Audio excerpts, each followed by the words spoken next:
예, 이번에 국내외 선물 시장 투자 전략 짜겠습니다. 선재 트레이더의 선물 하이킥 시간이고요. 선재 트레이더 오늘도 화상으로 연결해 보겠습니다. 안녕하세요. 네, 안녕하십니까. 반갑습니다. 예, 반갑습니다. 주말 동안 내내 그 중동발 리스크가 불거지면서 우려감 섞인 목소리들이 들려왔는데요. 먼저 국내 선물 시장 투자 전략부터 간단하게 듣겠습니다. 네, 그렇습니다. 우선은 중동발 이슈들 주말에 또 더 이상 불거졌었고요. 자, 우리 시장들 어떤 종목이든 지금 거의 시장의 전반적인 형태들은 지금 수렴 구간에 놓여있는 형태들입니다. 수렴 구간에 놓여있는 형태고, 그 다음에 다들 이슈들은 진행 중이지, 아직 더 불거지지 않을지가 더 문제죠, 항상. 그래서 우선은 지금 형태에서는 국내 선물 아직 수렴 구간 중심 근처에 있다. 315지수는 계속적으로 중심 지수로 말씀을 드렸었습니다. 그래서 월물 끝나고 그 다음에 월물이 시작돼도 315지수 부근에서 지속적으로 머물러 있는 모습들 보이고 있고요. 그렇다면 315지수를 안착해서 윗구간을 공략할 수 있는지 없는지가 굉장히 중요할 것으로 보입니다. 단 얘네들이 긍정적으로 지금 310지수 이상을 지지를 한 이후에 314, 15지수 고가를 작지만 연속적으로 테스트하는 구간들 있습니다. 그래서 긍정적으로 볼 수도 있겠지만 아직은 이렇게 보자면 추세 저항은 아직 놓여있는 상태입니다. 그래서 무조건 실적 시즌을 고려해서 모든 걸 긍정적으로만 볼 수 없죠. 긍정적으로 본다면 아직은 아래 구간들 지지력이 좋다. 314지수, 313지수 지지력이 좋다. 단 윗구간의 추세 상단부 제약이 놓여있기 때문에 얘네들은 완전하게 돌파한 이후에 돌파했다고 볼 수가 있을 거다. 우선은 밀린 상태에서 반등 여력만 보이고 있는 거라서 얘네들은 316, 17지수를 안착하지 못한다면 여전히 많이 올라와 봤자 얘네들은 보합 구간 상단부만 테스트하는 구간들이 될 거고요. 그 다음에 긍정적인 효과는 아직까지는 지지력을 받아내고 출렁거리더라도 전 거래의 월물에 310지수부터 315지수 이상 지지를 하면서 계속적으로 보합권 형태를 유지하는 거 굉장히 긍정적이라고 볼 수 있습니다. 정리를 다시 하자면 310지수 이상 계속적으로 지지를 받아내서 올라온 아이들이 314지수 이상에서 머물고 있다는 거. 그 다음에 315, 16지수를 계속적으로 테스트해보고 있다는 게 긍정적인 요소고요. 그 다음에 추세를 완벽하게 지키지 못하고 좀 출렁거리는 모습들 보이고 있다는 거는 약간 부정적인 모습이겠죠. 한마디로 결론은 혼조세라는 겁니다. 그러면 시장은 좀 더 지켜보겠다는 거죠. 그래서 우선은 국내 선물 예상 저항들 317지수 위에다 놓고 볼 생각이고요. 아무래도 국선 차트 좀 볼까요? 317지수 고가를 테스트하는 318지수죠, 여기가. 꼬리를 제외한 구간들이 317지수 매물대가 놓여있기 때문에 윗구간들 317지수 이상저항에 아랫구간들 314지수 추세를 지키는 데에서 지속적으로 싸워주는 구간들 설정을 해놓고 보겠다 이 이야기고요. 자, 한마디로 아랫구간들 지지력에 윗구간 고가를 좀 더 높이는 긍정적인 요소로 윗구간이 막히는지를 이번 주 초반 중에 보셔야 될 것 같고요. 그 다음 윗구간이 막힌다면 미련 없이 여전히 보합구간 형태 유지하면서 315 중심지수 보합권 이탈에 주목하는 관점으로 보셔야 된다.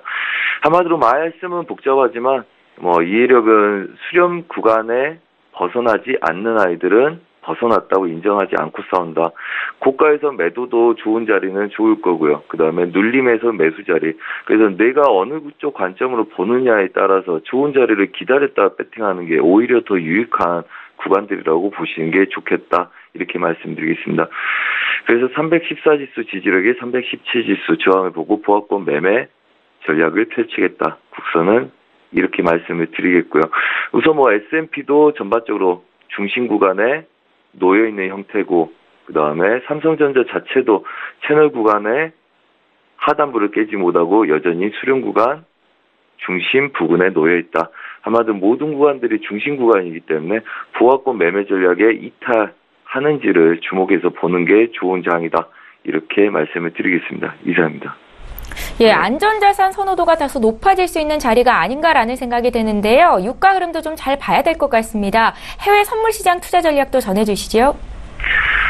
네, 맞습니다. 전반적으로 지금 저희가 보는 것도 달러의 강세에 좀 주목을 하고 보고 있었죠. 하지만 달러 강세가 그렇게 세진 않았었습니다. 아래 구간들 89.10대 정확히 저희가 보는 건 1호 자리였고요. 추가적인 이탈이 있더라도 저희가 지지력에서 달러 강세에 주목을 하면서 끌고 왔었죠. 한마디로 이 구간은 안전자산 선호 심리가 강했던 구간이라고 보시면 됩니다. 그래서 저희가 그거 배팅이 들어갔었고요. 자, 그렇다면 89.30대 중반, 그 다음에 89.60대 중반, 어느 쪽으로 더 올라갈 수 있는지를 배팅하는 거겠죠. 저희는 지속적으로 지지력에서 안전자산 선호 심리에 배팅을 하고 있는 중인데, 저희가 배팅하는 관점에서 보자면, 그닥, 달러도 세지 않다.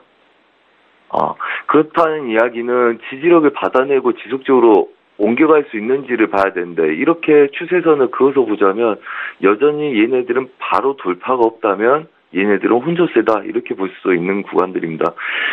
시리아 내전 상황에 비춰볼 때 오늘 지수들은 약간 반등하고 눌린 구간들이 있었고요. 그 다음에 유로 달러, 그 다음에 특히 크루드 오일에 대한 관점은 좀 이따 말씀드리겠지만 고점을 찍고 나서 약간 눌린 형태를 갖고 있습니다. 아직은 단정 지을 수 없지만 여전히 보합 구간의 이탈을 보는 게 더 낫다고 보고 있고요. 유로 달러 잠깐 보겠습니다. 유로 달러 우리가 지속적으로 얘네들이 떨어진다는 거는 안전자산 선호 심리가 강해진다는 거고요. 그 다음 위로 간다는 거는 위험자산 선호 심리가 강해진다. 이렇게 대변할 수도 있을 듯 보입니다. 단 여기 우리가 국내 선물 지수와 비슷한 관점들이죠. 빠진 이후에 315, 16 지수를 테스트하는 구간들, 선물에서. 그렇다면 우리는 지속적으로 이 구간을 막고 매도 쪽으로 배팅을 하고 있는 겁니다. 달러가 강세를 띄기 위함이죠. 자, 아직까지 단정 지을 수 없으나 여전히 막혀 있는 건 안다. 그래서 저희가 위에 고가에서는 매도 눌림을 볼 수는 있다. 이렇게 보고 지속적으로 위에 고가에서 넘어가지 않는 아이들은 지속적으로 매도 관점을 유지하면서 매도 관점을 유지하고 있습니다. 자, 그렇다면 아직은 저가를 깨는 것도 아니기 때문에 매도도 아니고 매수도 아닌 혼조세 양상이다. 자, 그렇다면 우리는 기준을 유로 달러는 추세를 막고 싸우는 거에다가 초점을 맞춰서 볼 생각이고요.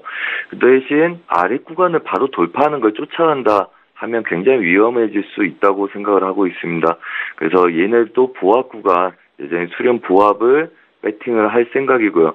예상저항은 1.2400대, 그 다음에 하단부는 아무래도 추세 저항이 막혀있기 때문에 아래로 내려왔을 때는 약간의 여분을 두고 저가를 깨지 않는 입장에서의 수렴 보합을 본다.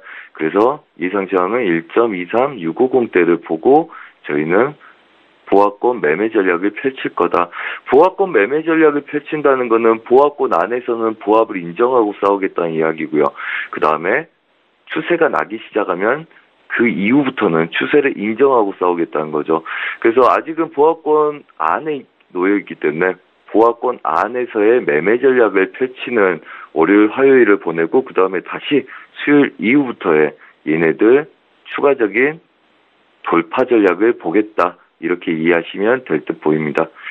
자, 그리고 크루드 오일 좀 보겠습니다. 자, 크루드 오일 일봉상에서의 확산입니다. 다른 종목들 대부분 수렴 구간에 놓여있는 형태인데요. 크루드 오일은 유일하게 확산 구간에 들어있는 형국이죠. 자, 시리아 내전, 이란발 이슈의 중동의 불안감 때문에 지속적으로 변동성을 나타낸 모습들이고요. 66달러를 굉장히 빨리 회복해서 다시 67달러까지 넘어간 모습입니다. 그렇다면 66달러 중반 자리가 지켜주고 있는 형국이고요. 오늘 오전에 주말에 시리아 내전이 있어서 저도 얘네들 매도 눌림 배팅을 하다가 오늘 약수익으로 물량을 줄이고 나와 있는 형태인데요. 지금 이 구간들 지지력을 받아내야 되는 구간들은 이미 무너진 형태입니다. 자, 그렇다면 얘네들 그림은 우선은 제가 볼 때는 고점은 68.30대까지를 열고 보셔야 되고요. 저희 위 구간들 열고 보셔야 되고요. 그 다음에 아래 구간은 66.50대까지를 열고 보셔야 된다. 단 매수 매도가 싸우는 자리는 67.10대와 그 다음에 67.60대다. 여기서 어느 쪽을 먼저 벗어나냐에 따라서 50핍 정도의 추가적인 가능성만 열리는 구간이다. 이렇게 보시는 게 좋고요. 자, 그렇다면 추세로 오늘 지키는지 못 지키는지 오전장에 좀 보신 다음에 매매 전략을 펼치는 게 좋다. 이 구간들 60달러, 61달러, 그 다음에 마지막으로 62달러를 지지하고 500핍이 올라온 형태이기 때문에 눌린 구간에 대한 이슈도 보셔야 되고요.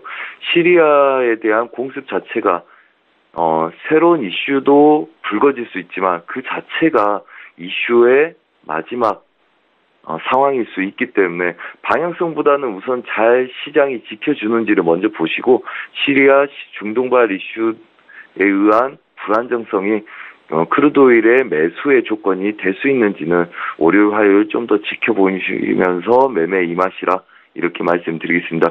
그래서 우선은 보합권 67달러, 그 다음에 67.60대 이탈한 구간들이 추세라고 보시고 매매 전략을 임하시는 게 좋겠다 이렇게 말씀을 드리겠습니다. 자, 골드입니다. 골드는 여전히 보합권 매매 전략이 유효하다고 봅니다. 일봉상에서의 보합권에 놓여있기 때문에 얘는 또 보합권 매매 전략을 펼치시고요. 단 추세로 매수 쪽을 시도하다가 무너진 형국이기 때문에 우선은 저항 내에서의 반등 매도 전략을 펼치고 유럽장 이후부터 다시 추세 매매를 본다. 이 이야기는 뭐냐면 시도하다 실패했기 때문에 매수일 수도 있으나 우선은 아시아 유럽장 보합권 내에서는 이 구간을 바로 돌파하지 못하고 저항을 받을 가능성이 높다는 겁니다. 그래서 반등 매도의 단타 구간만 설정해서 보시고요. 추세가 난 이후에 얘네도 추세 전략을 펼치신다. 이렇게 보시면 되겠습니다. 우선은 보합권 매매 전략이기 때문에 말씀이 좀 이야기가 좀 복잡합니다. 하지만 전반적으로 월, 화는 보합권 매매 전략을 펼치시고 그 이후에 추세를 보고 나서 결정하는 것도 늦지 않겠다. 이렇게 말씀을 드리고 마감하도록 하겠습니다. 이상입니다.